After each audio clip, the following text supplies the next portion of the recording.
Some days your mind feels like a battlefield, filled with invisible enemies called what if, not enough, and what's next. And slowly, worry becomes your default setting.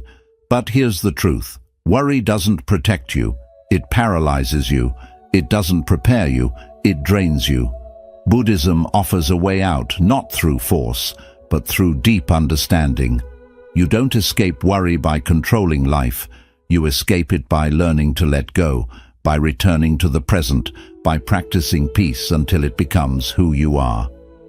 In this video, I'll guide you through timeless Buddhist lessons that can help you break free from the grip of anxiety and step into a life of calm, clarity, and real happiness. If your heart is tired of overthinking, this may be the shift you've been searching for. Let's begin your healing right now. 1. Worry is a thief that robs you twice. Worry is a quiet thief. It sneaks in when you're alone, steals your peace, and leaves you feeling drained. But what makes it so dangerous is that it doesn't just rob you once, it robs you twice. First, in your imagination, then in your real life. Before anything actually happens, your mind paints the worst-case scenarios. You start thinking, what if I fail? What if they leave me? What if I lose everything? These thoughts might seem harmless at first, but they begin to build emotional tension in your body. Your heart races, your breathing shortens, your sleep disappears. And here's the truth, Buddhism teaches. Most of our suffering doesn't come from what's real. It comes from what we imagine. We suffer in our minds long before anything actually goes wrong. We replay painful scenarios that haven't even happened. We prepare for heartbreak that might never come. And in doing so, we rob ourselves of the only moment we actually have, the present. In Buddhist wisdom, worry is seen as a form of mental attachment, a clinging to what hasn't happened, a refusal to trust the present moment. You're not really reacting to life. You're reacting to your thoughts about life. Your imagination becomes a movie screen for fear, and you sit there watching it over and over again. But here's the shift. When you become aware of your worry, you start taking your power back. The next time anxiety creeps in, pause and gently ask yourself, am I actually in danger? Or is this just a story my mind is telling me? Is this happening now, or am I just imagining it? This small act of mindfulness creates space between you and the worry. And in that space, you can breathe, you can see clearly, you can choose peace. Because awareness isn't just noticing what's wrong, it's the beginning of true freedom. 2.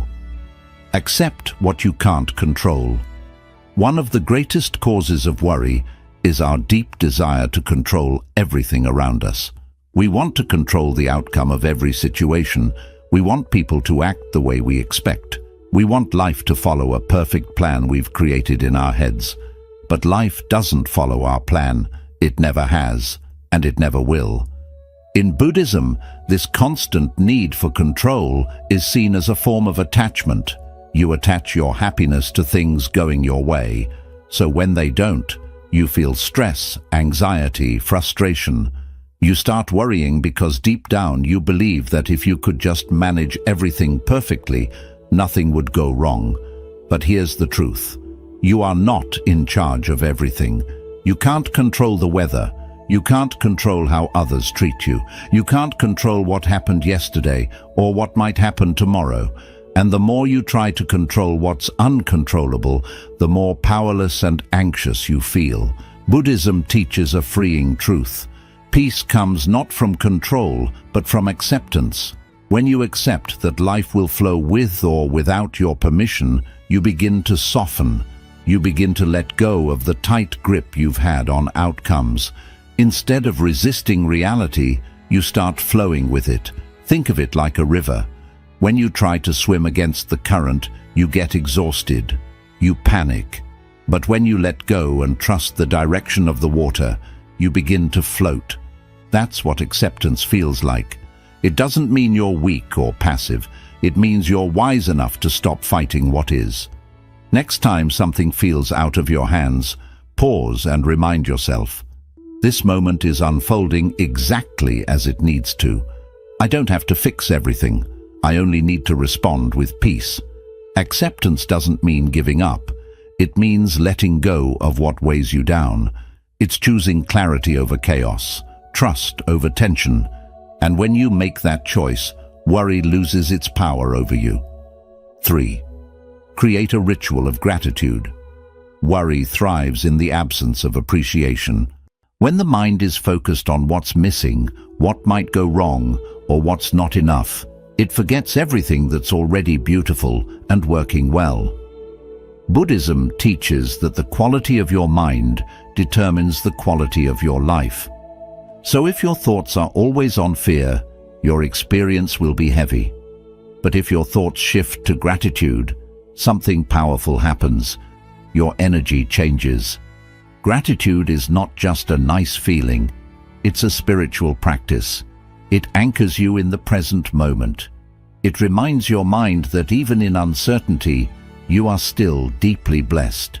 It creates space between fear and truth. Here's why this matters. You can't be fully worried and fully grateful at the same time. The two can't live in the same breath. Gratitude softens fear. It silences the inner noise. It returns you to what is, instead of spiraling into what if. That's why creating a daily ritual of gratitude is so powerful.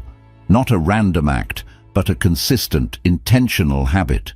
A few quiet minutes each morning or night to acknowledge what is good, what is sacred, what is enough. Start small. Each day write down or whisper 3 things you're grateful for. Not just big things like health or success, but tiny details. The warmth of your tea, the quiet of dawn, a kind word from someone you love, the fact that you are breathing and that this breath is yours. Over time, this ritual trains your brain to notice blessings instead of threats. It retrains the nervous system to relax. It rewires your emotional response from fear to fullness. Gratitude is the bridge that brings you back to yourself.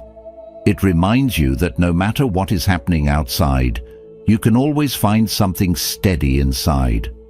So when worry begins to cloud your mind, return to this ritual.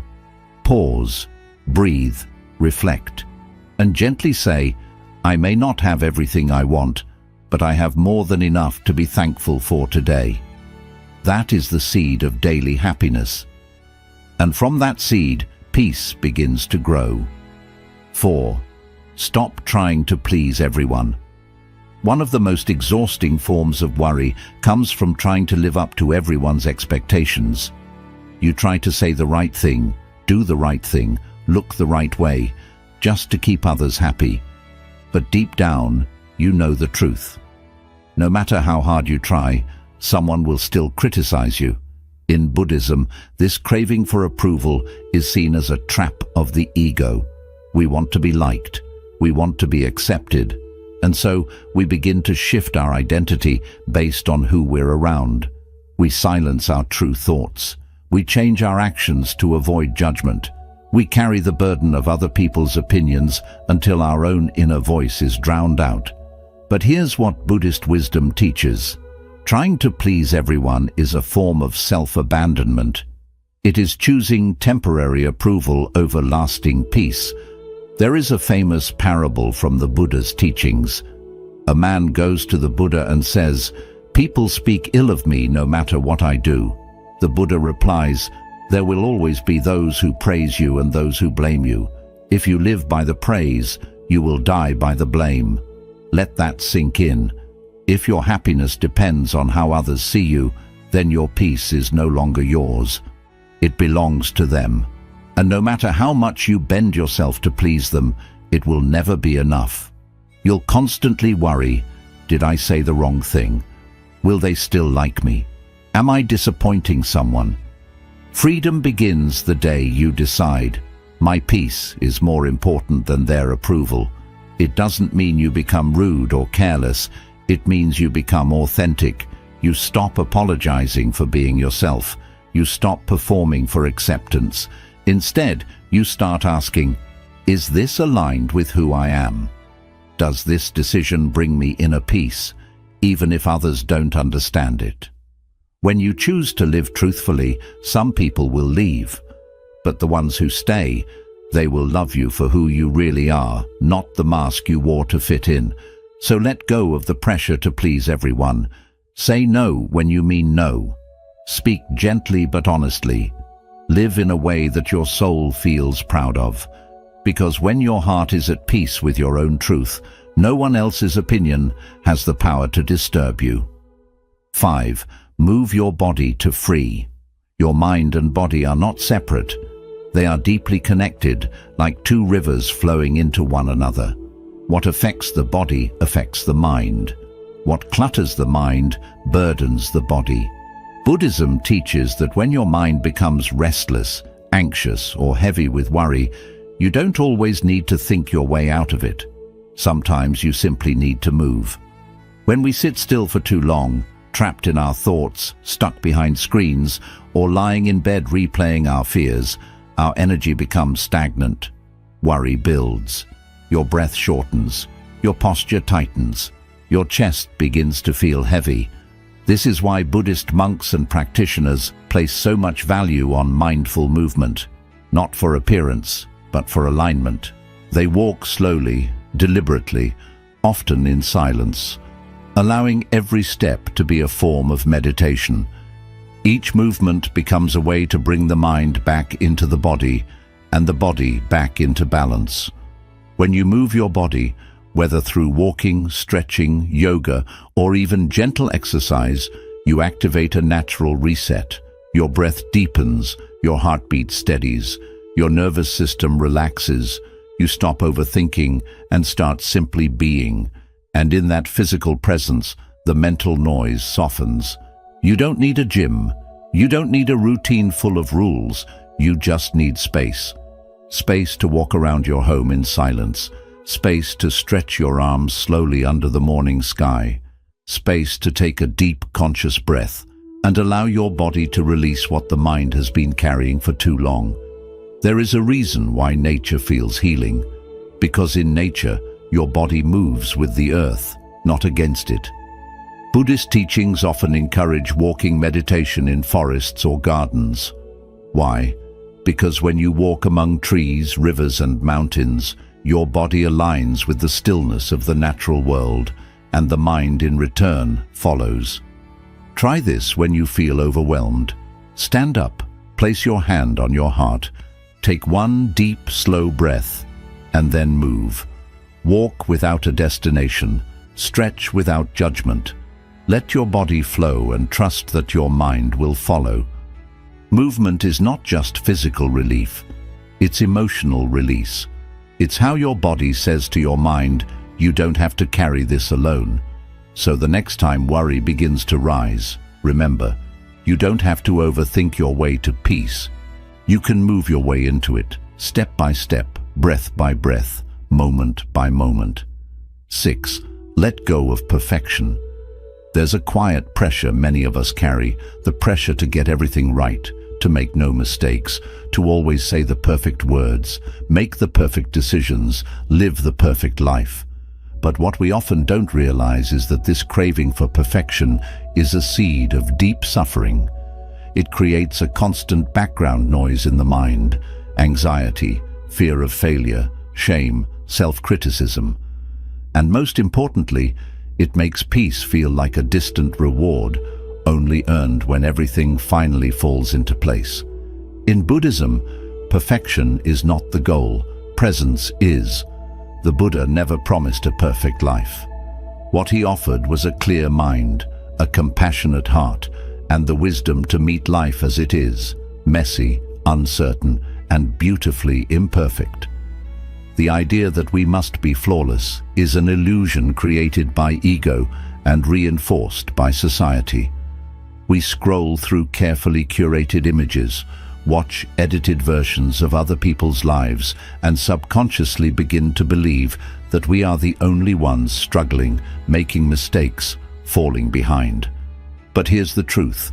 Buddhist wisdom reminds us of again and again, to be human is to be imperfect, to make errors, to stumble, to learn, unlearn, and begin again. There is nothing wrong with you for not having it all together. There is nothing wrong with growing slowly. There is nothing wrong with being a work in progress. The real suffering begins when we attach our self-worth to unrealistic standards. You might think, I can only rest when I've done enough.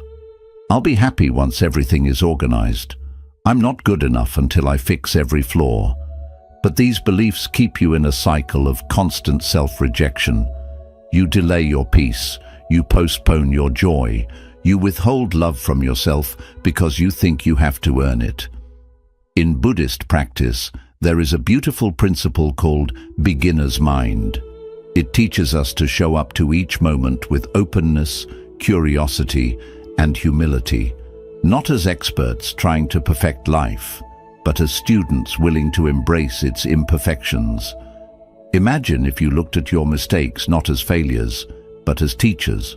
What would happen if instead of saying, I messed up again, you said, I'm learning, I'm growing, I'm human? This shift softens the heart. It relaxes the tension. It allows you to breathe again, not as someone trying to impress the world, but as someone simply existing in truth. Letting go of perfection doesn't mean becoming careless or lazy. It means no longer using perfection as a weapon against yourself. It means choosing compassion over comparison.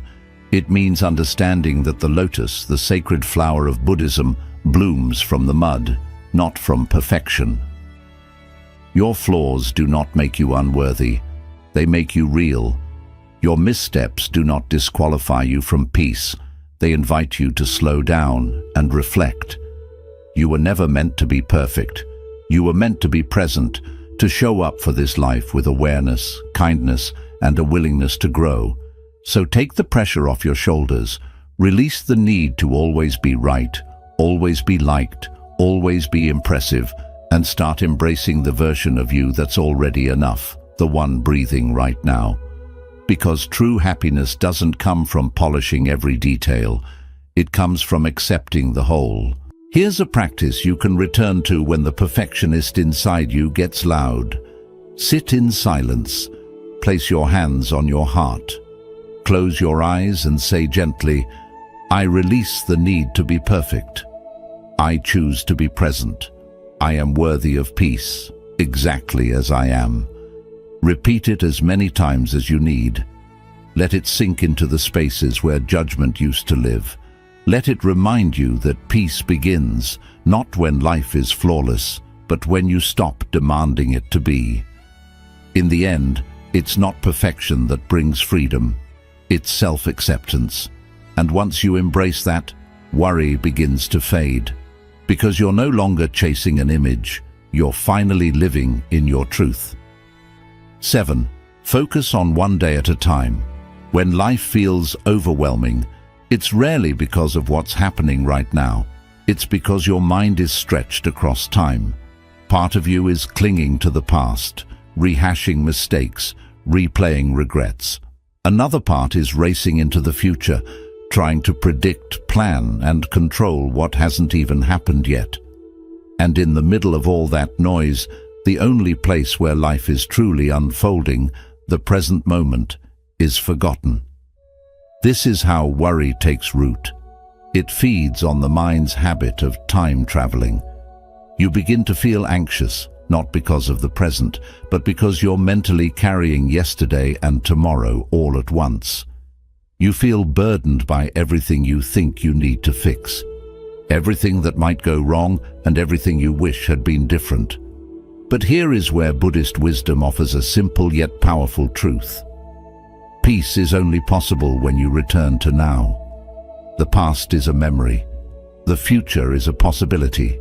But the present, this breath, this step, this choice, is the only reality. And when you focus your energy on just today, everything begins to soften. There's a reason monks and spiritual practitioners emphasize mindfulness so deeply. Because mindfulness is not just about meditation. It's about choosing to be here, not pulled in 10 different directions by your thoughts. It's about realizing that you don't have to solve your entire life today. You only need to be present for this one small piece of it. Take a moment to reflect. What if today was enough? What if you didn't have to fix everything all at once? What if you gave yourself permission to let go of yesterday's weight and tomorrow's pressure and simply lived one day well? This is not avoidance, it's wisdom. Because when you are fully present for this day, you are giving life your best attention, your clearest thinking, and your calmest energy. And when you live today well, tomorrow tends to take care of itself. Think of your mind like a garden.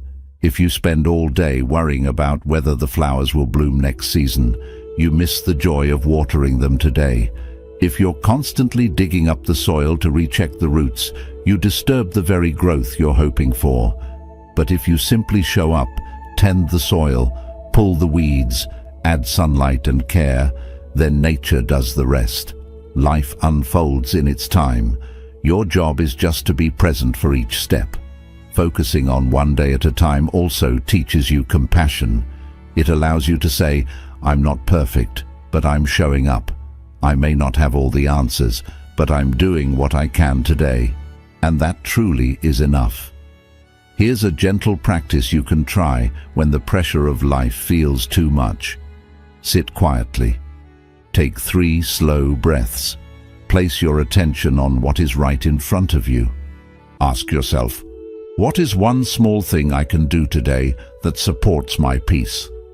It could be going for a walk, drinking water, writing your thoughts down, or simply saying no to something that drains you.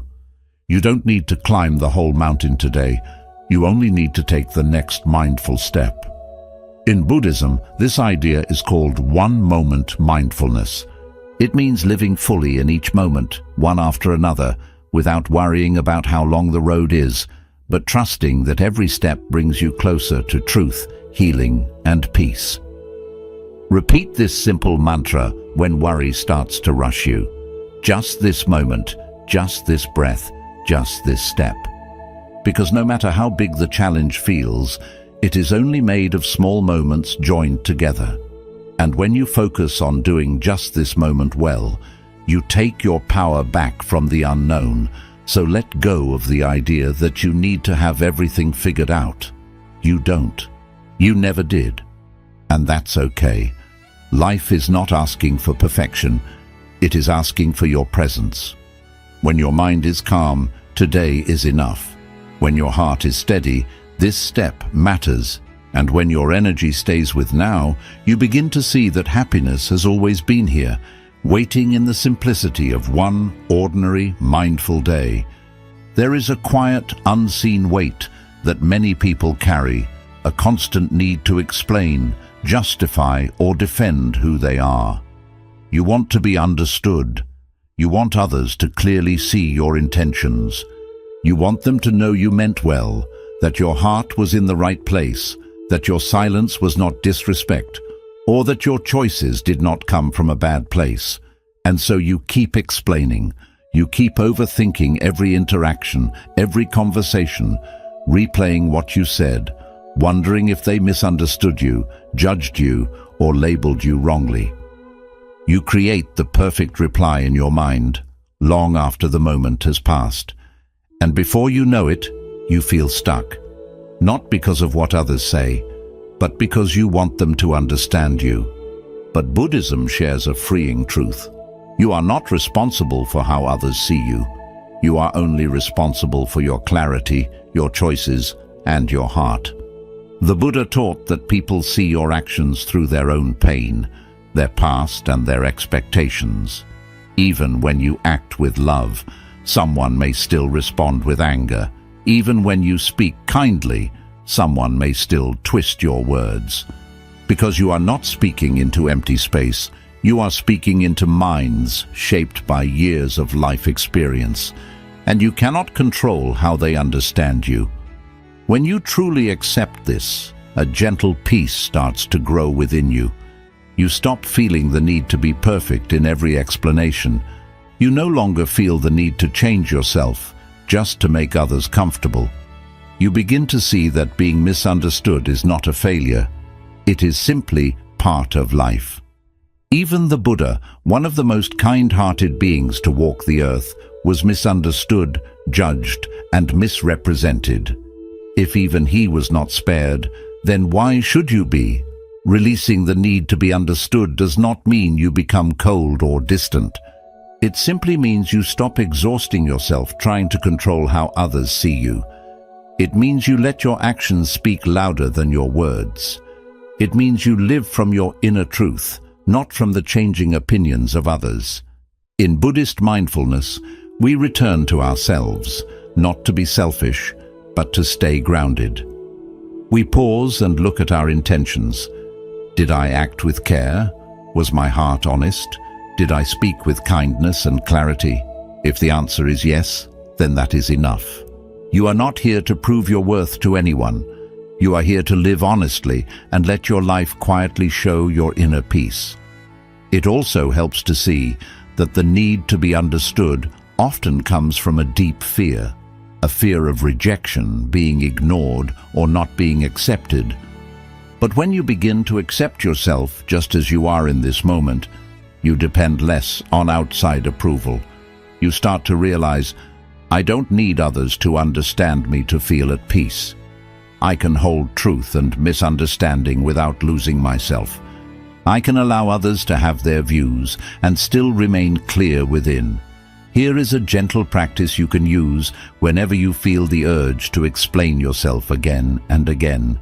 Sit quietly, place your hand on your chest, take a slow breath, and silently say, I let go of the need to be understood. I return to my truth. My peace does not depend on approval. You may be surprised how powerful this becomes, because when you no longer need everyone to agree with you, like you, or approve of you, you feel free. You create space inside. You move more lightly. You speak more honestly. You live with more calm. And over time, people begin to notice your stillness. Not because you tried to convince them, but because you stopped fighting what is. The world may not always understand your silence, your limits, your journey, or your growth. And that is perfectly fine. You do not need to offer anyone a smaller version of yourself just to be accepted. You owe yourself truth, balance, and freedom from the noise of other people's opinions. Because in the end, deep peace does not come from being fully understood, but from truly understanding yourself. Worry may always knock at your door, but you do not have to let it in. You do not have to let it stay in your mind, steal your peace, or decide how your days feel. Buddhism reminds us that freedom does not come from changing everything around us. It comes from changing how we relate to what is within us. With awareness, presence, kindness, and letting go, you slowly take your life back from fear, step by step, breath by breath. Maybe your past was not peaceful, maybe your future feels uncertain, but this moment, right here, right now, is still yours to choose. And when you choose calm over chaos, truth over approval, gratitude over fear, and the present over chasing perfection, you begin to guide your inner world. No, happiness is not a distant prize you must earn. It is already within you, quiet, waiting, ready to rise the moment you stop running from yourself. So live gently, speak with care, breathe slowly, move with awareness, and most importantly, trust that the more you let go of what no longer serves you, the lighter and brighter your life becomes. You do not need a completely new life to feel happy. You only need a new way to see the life you already have. Let this be your gentle reminder. Worry is a habit, and peace is too. The one you choose more often shapes your life. May you move through your journey with ease, grace, and calm, and may each day feel a little softer, a little simpler, and a little more free.